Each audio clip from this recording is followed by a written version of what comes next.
सेना ने पूर्वी यूक्रेन के डोनेत्स्क और लुहांस्क रीजन पर आक्रमण कर दिया है। अमेरिका सहित पश्चिमी देशों ने रूस के इस कदम की आलोचना करते हुए और भी कड़े प्रतिबंध लगाने की बात कही है। रूस की सैन्य कार्रवाई के पीछे नाटो को एक बहुत बड़ा कारण माना जा रहा है।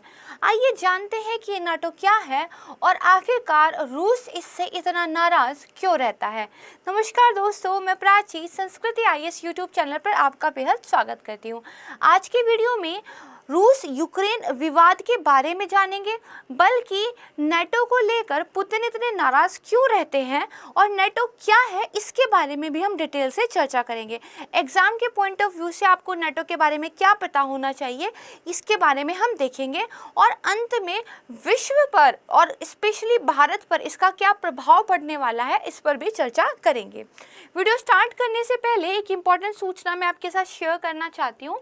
संस्कृति आईएएस की ओर से UP PCS prelims test series launch की गई है। ये हमारे दिल्ली और प्रयागराज सेंटर पर ऑनलाइन और ऑफलाइन मोड में अवेलेबल है।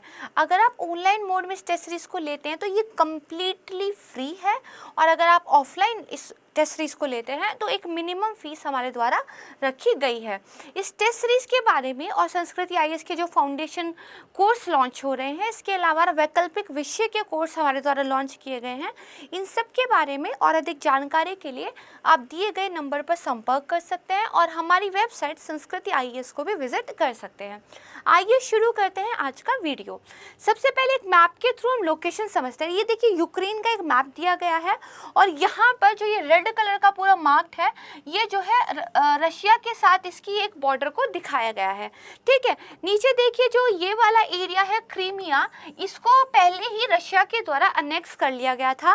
फिलहाल जो प्रॉब्लम चल रही है वो चल रही है लुहांस्क रीजन में और डोनेत्स्क रीजन में।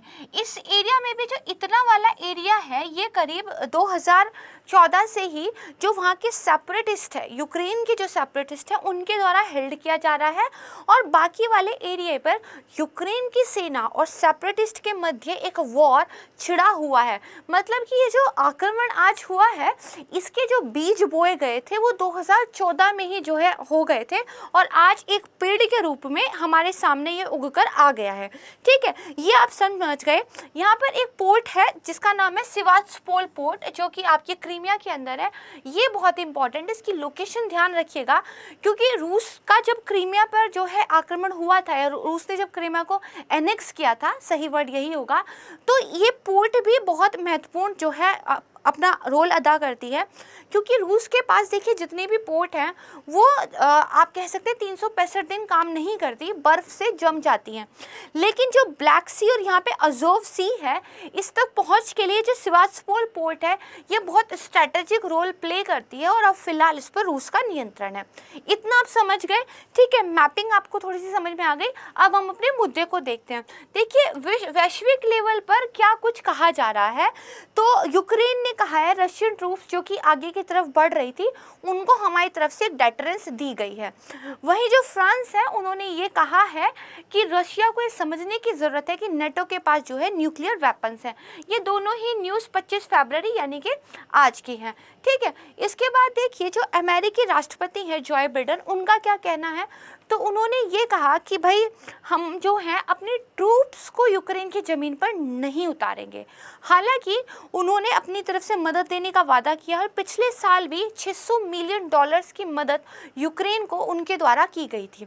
अभी हाल ही में नाटो की एक महत्वपूर्ण बैठक हुई और इस बैठक में जो है आने वाले टाइम पर क्या स्ट्रैटेजी रहेगी, किस नीति के अनुसार वो काम करेंगे, इस पर चर्चा हुई और यूक्रेन की मदद करने को लेकर भी बातचीत हुई। नाटो के जो वर्तमान महासचिव हैं, उनका नाम है, देखिए उन्होंने बेसिकली जो उनका नाम है महासचिव जेन्स स्टोल्टेनबर्ग, और जो जेन्स हैं इन्होंने बेसिकली ये बोला कि हमारे पास 100 से ज़्यादा जो है जेट है और उत्तर से भूमध्य सागर तक जो 120 से ज़्यादा जंगी जहाज़ों का बेड़ा है और हम जो हैं अपने क्षेत्र की रक्षा करने के लिए प्रतिबद्ध हैं।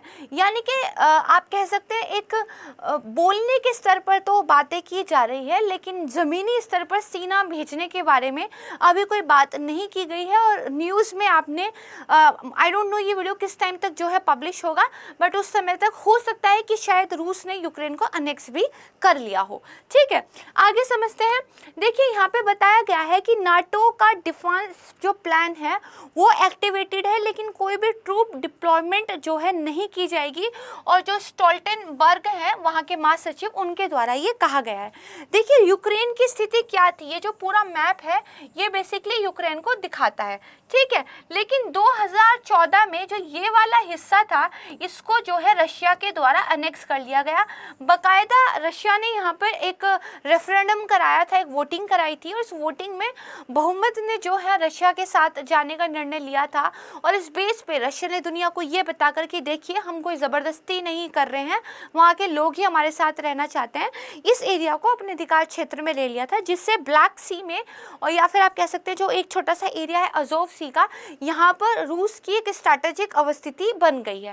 ठीक है, फिर उसके बाद देखिए जो पूर्वी यूक्रेन है बहुत पहले से ही इस वाले हिस्से का रशिया के साथ कल्चरली या कह सकते हैं लिंग्विस्टिक रूप से एक साझा कल्चर रहा है। यहाँ भाषाई तौर पर लोग रशिया के ज़्यादा करीब खुद को पाते हैं, ना कि यूक्रेन के। देखिए यूक्रेन और रशिया की भाषाएं एक ही सोर्स से निकली है, लेकिन फिर समय के साथ साथ यूक्रेन की भाषा रशिया से थोड़ी डिफरेंट हो गई। लेकिन अभी भी पूर्वी यूक्रेन जो है वहाँ पे लिंग्विस्टिकली आप कहें या फिर कल्चरली आप कहें, लोग जो है रशिया के साथ ज़्यादा अपना आप कह सकते हैं हिस्सा समझते हैं। और रूस के राष्ट्रपति की तरफ से ये आक्रमण करने से पहले जब एक बयान दिया गया था, उसको अगर ध्यान से पढ़ा जाए या सुना जाए तो इससे क्लियर होता है। वो कहते हैं यूक्रेन का रूस से एक अलग राज्य के रूप में ये तो हमारी कल्पना से भी परे हैं। ऐतिहासिक रूप से यूक्रेन रशिया का ही पार्ट था और आगे भी ये रशिया के ही एक हिस्से के रूप में जाना जाएगा। उन्होंने एक भावुक अपील भी की है, जिसमें उन्होंने कहा है कि यूक्रेन के बहुत सारे लोग रशिया में काम करने आते हैं और उनको हम अपने नागरिकों की तरह ट्रीट करते हैं, और हम देखिए एक पीस एस्टैब्लिश करने का काम करना चाहते हैं। और अपनी सेना को भी उन्होंने पीस कीपिंग फोर्स का नाम दिया है। ठीक है, यहाँ तक आपके कॉन्सेप्ट्स क्लियर हुए। अब देखिए बात करते हैं कि ऐतिहासिक रूप से यूक्रेन रशिया का पार्ट कैसे था।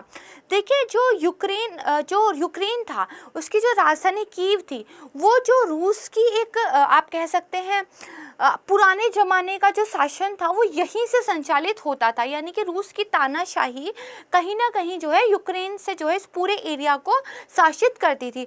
आगे चलकर जब यूएसएसआर का गठन हुआ तो यूक्रेन जो है यूएसएसआर का एक महत्वपूर्ण पार्ट था। ठीक है, यहाँ पर आप जो है देख सकते हैं। ठीक है, ये वाला हिस्सा। फिर जब यूएसएसआर का विघटन हो गया तो यूक्रेन जो है रूस से अलग हो गया, लेकिन फिर भी दोनों देशों के बीच में अच्छे खासे संबंध चल रहे थे। लेकिन फिर 2013-14 में जो पूर्वी यूक्रेन वाला हिस्सा है, यहाँ पर जब जो है हलचल होने लगी और रूस के द्वारा इसमें दखल दिया जाने लगा, तो दोनों देशों के रिश्तों के बीच में खटास आने लगी। अब समझते हैं, यहाँ तक तो हम समझ गए कि रशिया और यूक्रेन का क्या चल रहा था। अब एक तीसरा किरदार नाटो इसमें क्या कर रहा है। देखिए यूक्रेन 2013-14 तक रशिया के साथ अच्छे से रह रहा था, लेकिन उसके बाद इन्होंने सोचा कि हमें यूरोपियन यूनियन के साथ भी या यूरोप के साथ भी अपने रिश्तों को अच्छा करना चाहिए। तो इन्होंने क्या किया कि ट्रेड रिलेशंस जो है डेवलप करने शुरू कर दिए, और कहीं ना कहीं यूक्रेन ने ये इच्छा भी प्रकट की कि वो नाटो को ज्वाइन करना चाहता है। देखिए जब यूएसएसआर का विघटन हुआ तो जो बहुत सारी कंट्रीज रूस से अलग हुई थी, उन्होंने जो है ऑलरेडी नाटो को ज्वाइन कर लिया था। जैसे कि यहाँ पर आप देख सकते हैं ये एस्टोनिया, लातविया, लिथुआनिया, ठीक है, जिनका जो है बॉर्डर कहीं ना कहीं रशिया से मिलता है, ये ऑलरेडी जो है ज्वाइन कर चुकी थी नाटो को।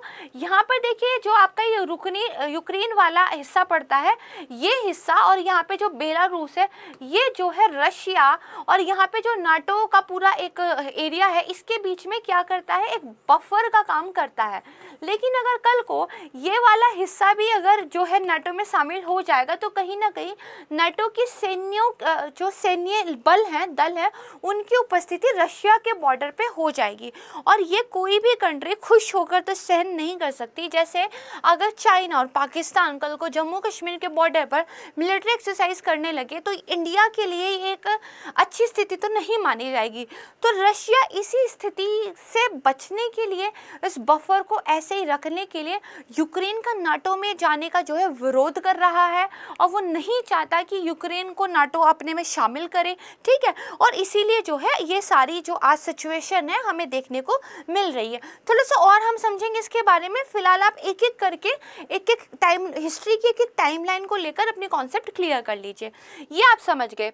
नेक्स्ट देखिए, जो रूस और यूक्रेन है, इसमें 2013-14 से मैंने आपको बताया कि रिश्तों में खटास देखने को मिली।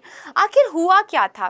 देखिए, ट्रेड के लिए यूक्रेन बहुत हैविली डिपेंड था रशिया के ऊपर और यहाँ के जो भी मतलब आप कह सकते हैं राष्ट्रपति आते थे, उनके लिए ये एक बड़ी ही अजीब सी सिचुएशन बन जाती थी। या तो वो रूस को लेके बायस रहते थे या फिर वो रूस को लेके थोड़ा सा आप कह सकते हैं विरोध में रहते थे। तो अगर वो रूस को लेके बायस रहते थे तो वेस्टर्न यूक्रेन के लोग खिलाफ हो जाते थे और अगर वो थोड़ा सा यूरोप के को लेके बायस रहते थे तो ईस्टर्न यूरोप है उसके लोग खिलाफ हो जाते थे। हुआ क्या कि यूरोपियन यूनियन के साथ एक फ्री ट्रेड एग्रीमेंट साइन करने की बात जो आपके योकोविच है, उस टाइम के वहाँ पे तत्कालीन राष्ट्रपति थे, उन्होंने बात की।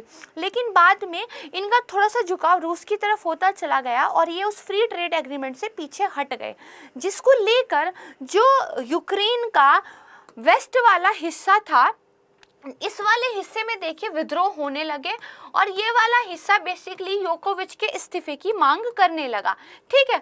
बाद में योकोविच को देखिए देश छोड़ना पड़ा और इन्होंने रशिया में जाके शरण ली। लेकिन विद्रोहियों के खिलाफ दूसरा विद्रोह फिर यूक्रेन में शुरू हो गया। जो पूर्वी यूक्रेन था बेसिकली, वो लोग खड़े हो गए इस चीज़ के खिलाफ कि हमें जो है वो फ्री ट्रेड एग्रीमेंट नहीं कराना है। योकोविच अच्छे आदमी थे, उनको वापस लेकर आइए। जब ये सारी सिचुएशन होने लगी तो रशिया ने धीरे धीरे क्या किया, अपने ट्रूप्स को यूक्रेन में उतारना शुरू कर दिया और ये जो अलगाववादी थे इनको जो है सपोर्ट करना शुरू कर दिया। इसी वजह से फिर जो डोनेत्स्क और लुहांस्क वाला रीजन था, वहाँ पर सेपरेटिस्ट मूवमेंट होने लगे और यूक्रेन की सेना और सेपरेटिस्ट के बीच में एक युद्ध की स्थिति बन गई और 2013-14 से ये स्थिति लगातार बनी आ रही है। और फिर 2014 में क्रीमिया तो अनेक्स कर ही लिया था, इससे बहुत बड़ा झटका लगा यूक्रेन को और अब जो है इसके दो और रीजन को रूस की तरफ से इंडिपेंडेंट कंट्रीज के रूप में मान्यता दे दी गई है। तो ये कहानी थी जिसको हमने छोटा करके समझा, ठीक है। आगे बात करते हैं। इसके बाद देखिए कैसे कैसे हमला हुआ है। ये वाला जो पिंक कलर का एरिया दिख रहा है, ये सेपरेटिस्ट के द्वारा क्लेम्ड किया जा रहा एरिया है, लेकिन जो ये वाला एरिया दिख रहा है ये ऑलरेडी सेपरेटिस्ट के द्वारा हेल्ड एरिया है, ठीक है। ये आपको ध्यान रखना है, यानी कि यहाँ पर ऑलरेडी सेपरेटिस्ट जो है एक सरकार चला रहे हैं और इतनी छोटी सी जगह के लिए सरकार चलाना आसान नहीं है। कहीं ना कहीं रूस फुल्ली सपोर्ट इनको कर रहा है, ना सिर्फ सेना भेजकर बल्कि पैसे और अन्य चीज़ों के रूप में भी, ठीक है। अब देखिए रूस ने हमला 3 ओर से किया है। इधर से भी जो है रूस का हमला हुआ है, इधर से जो है रूस का हमला हुआ है और यहाँ से जो है रूस का हमला हुआ है। यानी कि नॉर्थ, साउथ और जो ईस्ट वाले डायरेक्शन है, यहाँ से रूस ने वायु, जल और स्थल तीनों ओर से हमला किया है और इन्वेजन जो है फुल फ्लेज तरीके से किया गया है, ठीक है। ये जो यहाँ पर निशान दिखाए गए, मीडिया ने रिपोर्ट किया है कि ये जो है मिसाइल स्ट्राइक के निशान है, ठीक है। तो मैप से आप वो 3 डायरेक्शन और वो समझ गए एरिया जहाँ से जो है रशिया ने इसको इन्वेंशन किया था कि यहाँ से रशिया की जो है बाउंड्री शुरू होती है और ये करीब यहाँ तक चलती है, यानी कि एक बहुत लंबी बाउंड्री जो है रशिया और यूक्रेन आपस में शेयर करते हैं, ठीक है। अब देखिए मैंने आपको बताया कि नाटो को लेके नाराज क्यों है।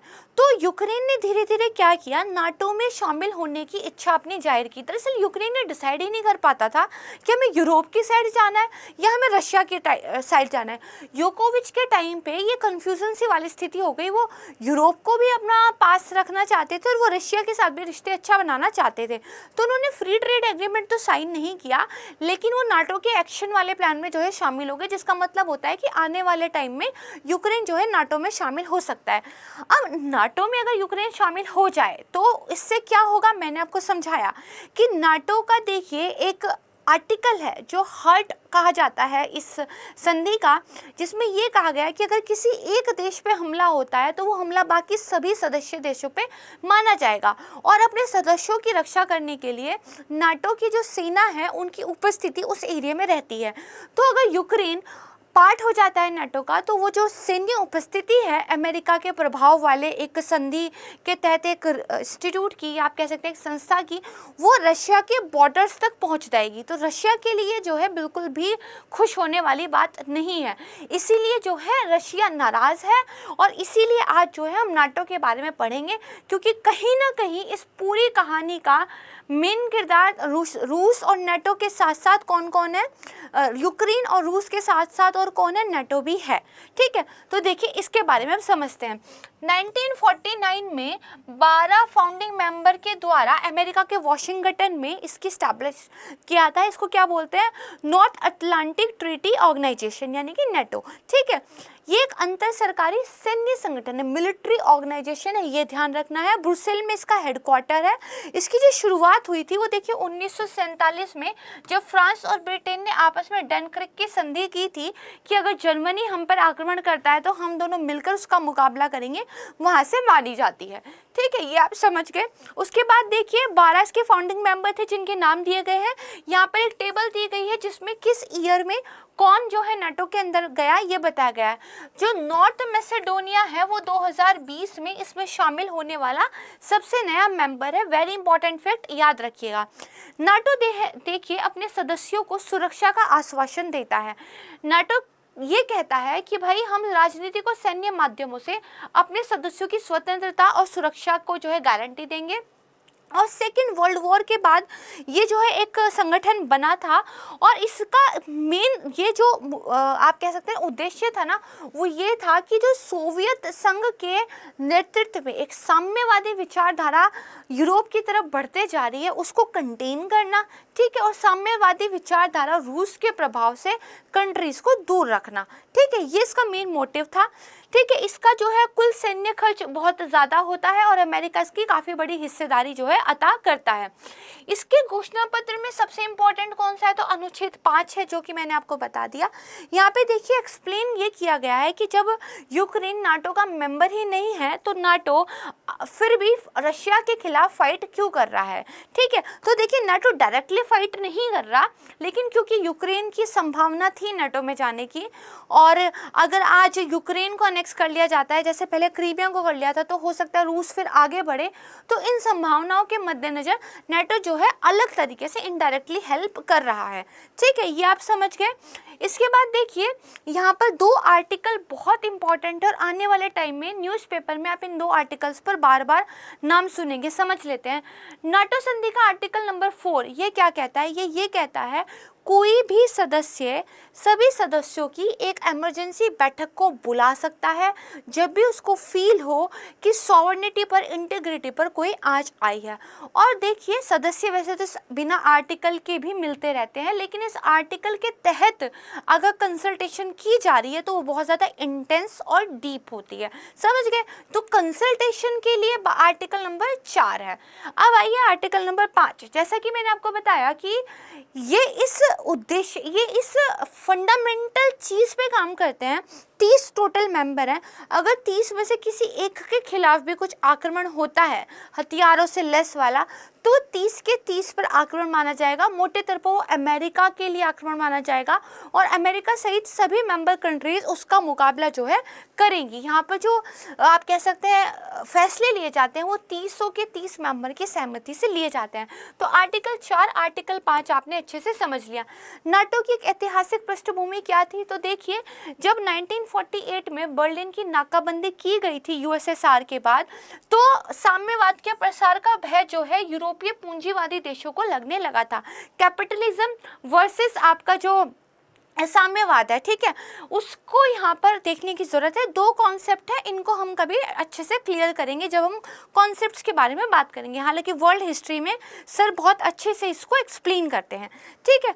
उसके बाद देखिए तो फिर इन लोगों ने, पश्चिमी यूरोपीय देशों ने अमेरिका की लीडरशिप में इस नाटो नामक एक प्रतिरक्षा संगठन का गठन किया, ठीक है।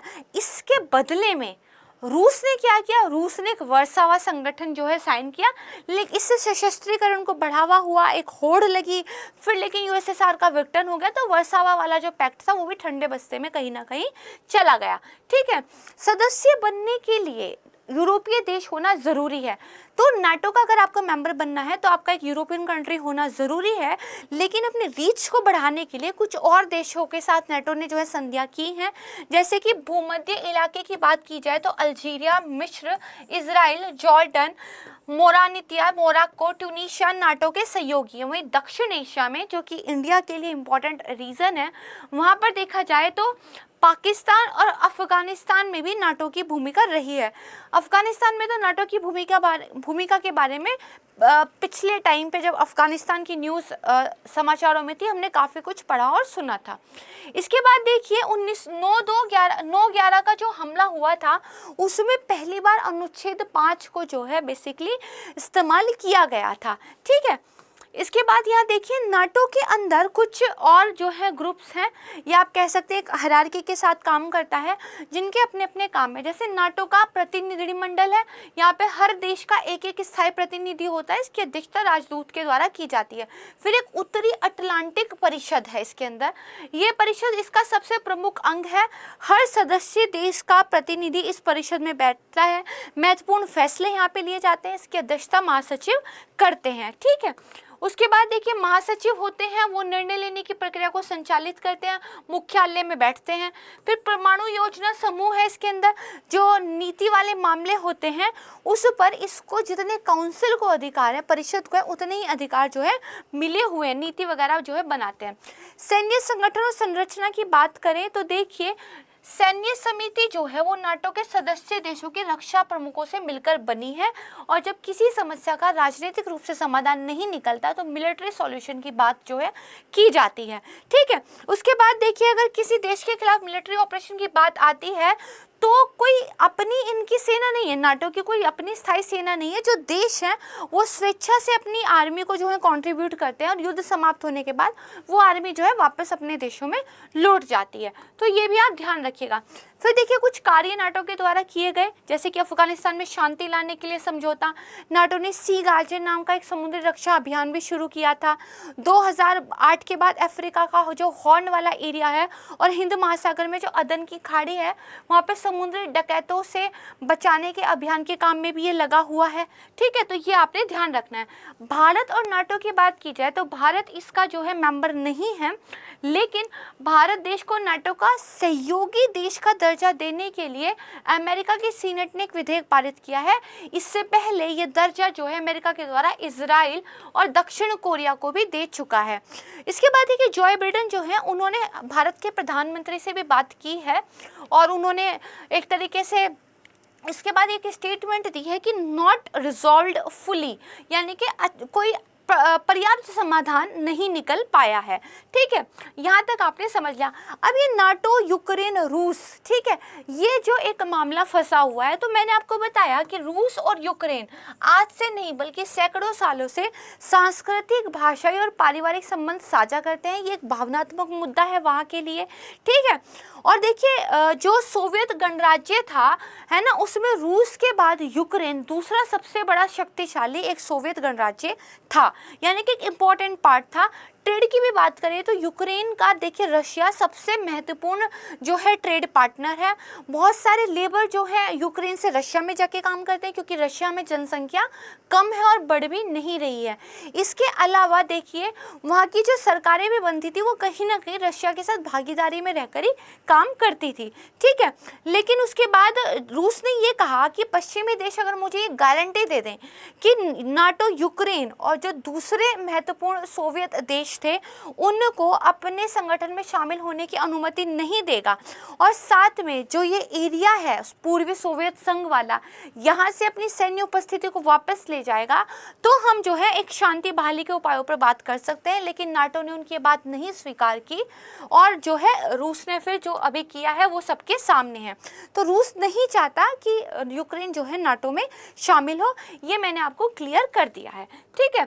इसके बाद देखिए एक हम स्थिति देख लेते हैं, ये रशियन फेडरेशन है।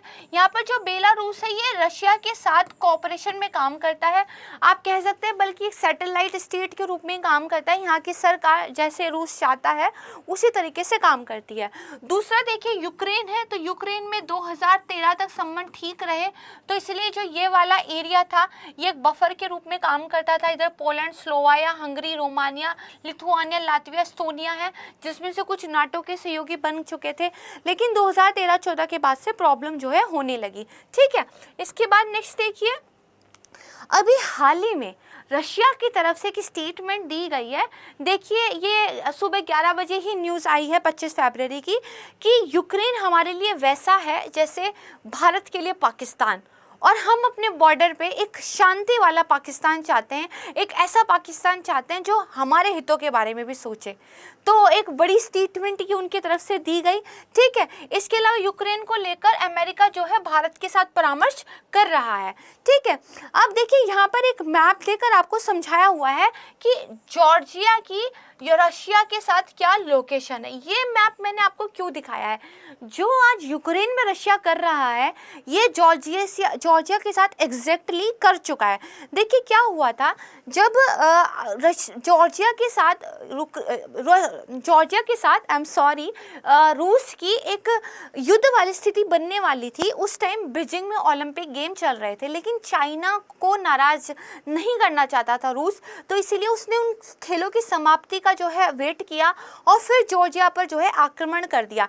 बेसिकली रूस नहीं चाहता था कि जॉर्जिया भी जो है नाटो में शामिल हो, और उस टाइम रूस अपनी इस बात के लिए जो है सफल भी हो पाया था, ठीक है।